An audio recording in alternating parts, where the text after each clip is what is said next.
Hey there guys, it's Charlotte. I am back with a new video and this time I have a summer book haul. So here and here we have all the books I bought throughout June, July, and August. I have quite a few books to get through, so let's get started before I chat and go off topic. So let's start with the books I have just right here. So the first two books are quite tiny and harmless in the money I spent on them. The first is Kindred Spirits by Rowell. So this was actually a World Book Day book for March 2016, and somehow this is one of the few World Book Day books that isn't out of print because, well, Rowell is quite known and her books sell. So this was about, what, £1 to £2, so you know, that doesn't harm my budget too much. Next, we have Winter Snow, a novella from On the Other Side by Carrie Hope Fletcher. I haven't actually finished reading On the Other Side. I started it, but I think I want to restart it because it's been a while since I've read it. And then I will read this, but I have read one of Carrie Hope Fletcher's other books, so I just got ahead of myself and continued my collection. Next, I have Eliza and Her Monsters by Francesca Apia. I absolutely adored this book. I've already read it. I will definitely do a review on this one, and maybe I'll also write a tiny review on my blog. I'm still thinking about those things. But this, an absolute love. One of my favorite books maybe this year. Then we go into another great book. It's The Gentleman's Guide to Vice and Virtue by Mackenzie Lee. Already, this one I received in my Owl Crate, so the cover is exclusive to Owl Crate. It looks slightly different to the ones you can buy in stores. This one, straight away when I read the letter of the author, when I read what it was about, I'm like, I think I'm going to enjoy this, and I definitely did. I think this might also be a favorite of this year. And if you want, please let me know if you want a review of this one, because it was a good one. It was a good one. Next, we have The Anatomy of Curiosity by Maggie Stiefvater, Tessa Grayton, and Brenna Johann. So these, Maggie Stiefvater you probably have heard of, and she writes short stories as well, but she used to post them on a blog with these two authors as well. They read each other's work. They're kind of each other's beta readers. They're kind of a writing group. They all have published novels as well. And in this book, what is particular is that all three of them have written a short story, and you kind of have them annotate the stories, explaining why they chose to do certain things in their writing or what they changed and such things. So to improve my own writing, I thought it was interesting to kind of not just read a how to write your book kind of book, but kind of see how authors, published authors, commentate on their work. So you kind of see it applied. I don't know if that makes sense. So I've already flipped through it, and the few things I've read are quite interesting. So I can't wait to get to reading this one and improve my writing skills. Next, let's use, yes, I did use my cat tree, well, my cat's cat tree for this, so I could just show off the nice books. It's prettier than just seeing an empty cat tree. Okay. Next book I got, which I was really excited about when I heard about it, is The Rise and Fall of Dodo by Neal Stephenson and Nicole Gayland. So this is one of the two covers. I wanted this one specifically because I like the old-timey top secret look. So that's what it looks like. And yeah, this is kind of a story which revolves around the fact that in the world, magic and science sort of existed both at the same time, but the more science developed, magic started disappearing, and you kind of see that happening, I think, in the story. And I think some people are going to try and get magic back into our world. I don't know how it goes, but it's quite interesting. I like the concept. It's kind of like set in the real world, but with a parallel magical thing happening. So I'm really excited to get to this. It's a massive book, however.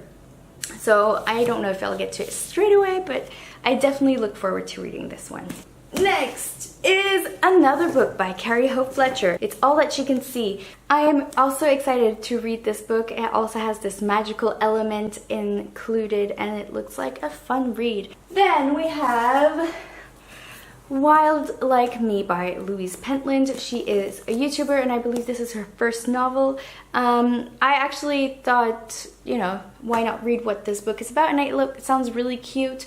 It's more of an adult read. It's about a single mom and her life. And yeah, I thought it was different. It's not the type of book I usually read, so why not? Then I got something important to my collection because, you see, I have a lack of Neal Gaiman books. Well, now I'm starting to build up my Neal Gaiman collection. So I got Norse Mythology. I actually heard an excerpt online of Neal Gaiman reading it out, and it sounds really, really good. It does. We have Stay With Me by Ayobami Adebayo. I probably pronounced it all wrong because there's a whole bunch of accents here. When I bought this, it was still long listed for the Bailey's Women Prize for Fiction. After I received it at home, it was shortlisted. Apparently this is a good read. It's more literary than all the other books I have, which is just for pure entertainment. And this one is set in Africa, and it looks very interesting as well. Here is a short story collection. I'm not a big reader of short stories. In fact, for a while I thought I didn't like them because the ones we read at school were usually with endings that were unsatisfying to me. I need a book that has a satisfying ending, and the ones we read at school, they were just ugh. So here it is. It's Here I Stand, with stories from Neil Gaiman, Matt Haig, Frances Hardig, Jackie Kay, and more. The cover was designed by Chris Riddell, and the proceeds of these, when you buy one of these books, goes to Amnesty International. So they're all stories that speak about freedom, and I thought that could also be an interesting new take on reading because I don't read these types of things enough. So I'm trying to broaden my reading spectrum. So far I'm doing good, I think. Okay, we're going to the next level. I also got Rebel of the Sands by Alwyn Hamilton. This was totally unexpected. Also a type of story I don't know if I would have read. It happens in a desert. It's more like kind of Aladdin-esque type of story, I think. And this book is signed by the author. Join the rebellion. I got this because the book has a strong female lead, and I read a good couple of reviews on this book, so I thought, why not give it a try? Next, I got Dreamwalker by Jd Oswald. So this is a fantasy novel, first book in a series. I had never heard of these before, but just the name, the title, Dreamwalker, is very mysterious and interested me, and then there was a dragon on it, and I read the back. I already forgot what it was about, so it's gonna be a surprise when I go into it. Then we have a non-fiction book. Again, not a type of book I read a lot. I'm very into fiction. I don't read a lot of non-fiction. This is Girlboss by Sophia Amoruso. So I actually picked it up because I saw the Netflix series Girlboss, and it was kind of inspiring.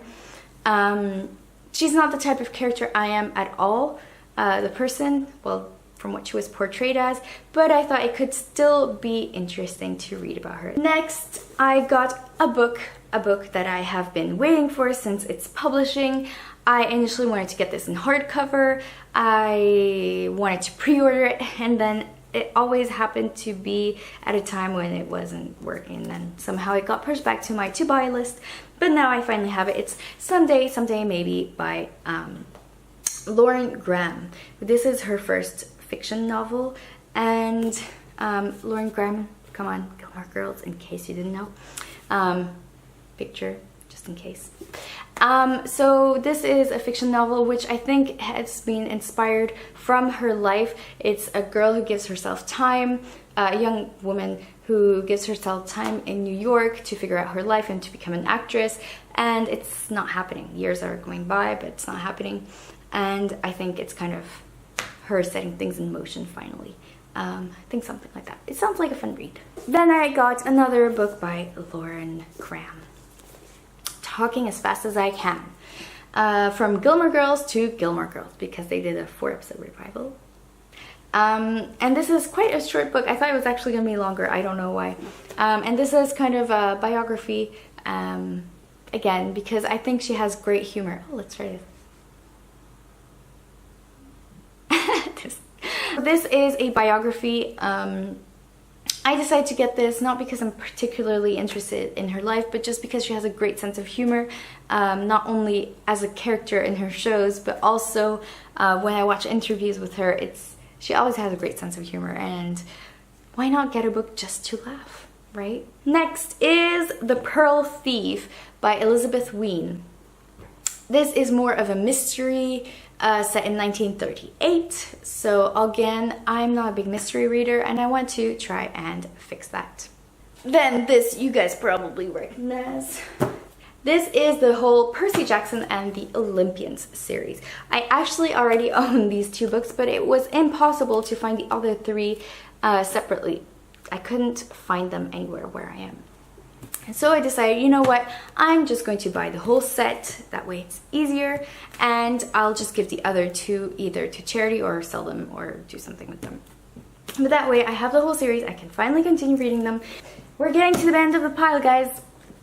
So I also got American Gods by Neil Gaiman. I'm reading it.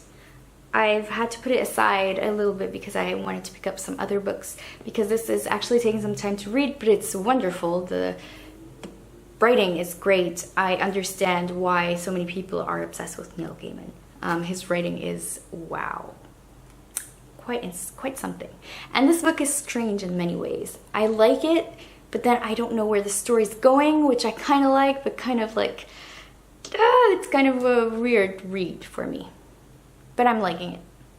I am. I also got The Seven Sisters by Lucinda Reilly. Now, this book I actually got because by accident I bought the 3rd book in the series before checking that it was the 3rd book and getting the 1st one instead. So now I own the 1st and 3rd books, and I still have to see if I even like the 1st book. The final book in this pile is, oh, there's fluffy hair everywhere, is Girl Online on Tour by Zoe Sugg, also known as Zoella. It's the 2nd book in the Girl Online series, well, Girl Online trilogy, and I've already read it. I read it back in June, I believe, or beginning of July, and it was quite a fun, light read. I read it just purely for entertainment reasons and because I wanted to know what happened after the 1st book. Initially, I was convinced the 1st book was just a good standalone novel, but I see why the story could continue, and I'll probably get the 3rd just because it's fun and easy read. So that wraps up my summer haul video. I hope you enjoyed it. I think that has been pretty much 25 books, if not more, because I'm pretty sure I forgot some on my shelf. So I at least got 25 books in 3 months, which is quite a lot. So please definitely let me know which books I should read next. Amongst the ones I've read, let me know if there's a particular one you would like me to review, and I will do so. I hope you enjoyed this video. Please don't forget to give it a thumbs up and give me a comment, share the video if you would like, and I will see you again very soon. Thank you for watching. Bye. You come here. Hello. Say hello. You sleepy face. Isn't he beautiful? It is.